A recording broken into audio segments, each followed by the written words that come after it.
War in the Pacific, Chapter 21, Section 3. Objectives.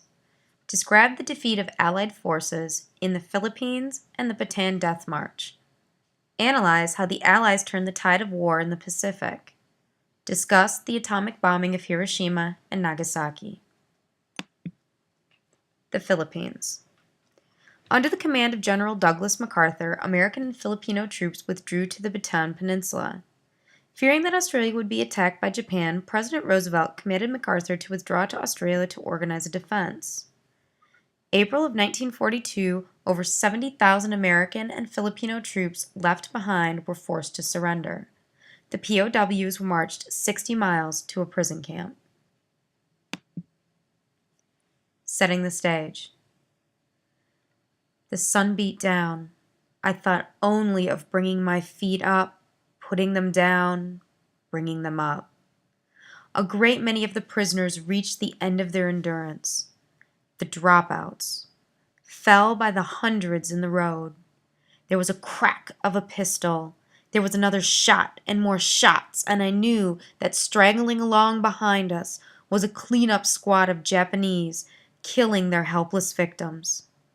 I gritted my teeth. Oh God, I've got to keep going. I can't stop. I can't die like that.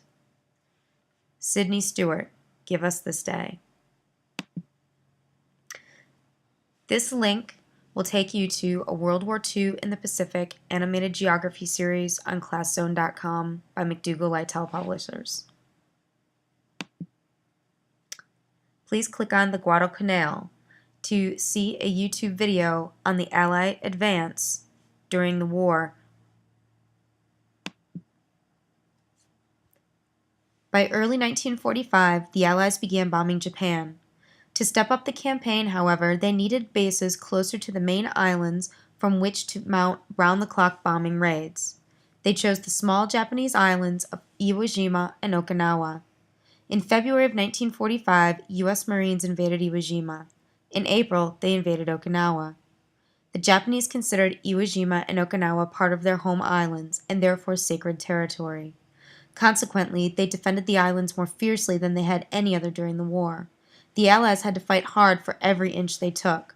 More than 23,000 U.S. soldiers were killed or wounded during the campaign for Iwo Jima.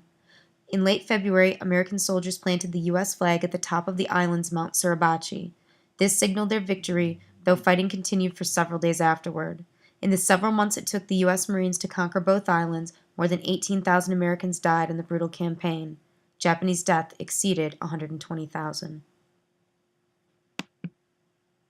Please click on the bottom link to find out about the atomic weapons and how they helped to end the war. Your ticket out today is to do the following things. Please describe the defeat of Allied forces in the Philippines and the Bataan Death March. Analyze the events that led the Allies to turn the tide of the war in the Pacific. And answer, how did the dropping of the atomic bombs in Hiroshima and Nagasaki impact the war? How did it impact Japan?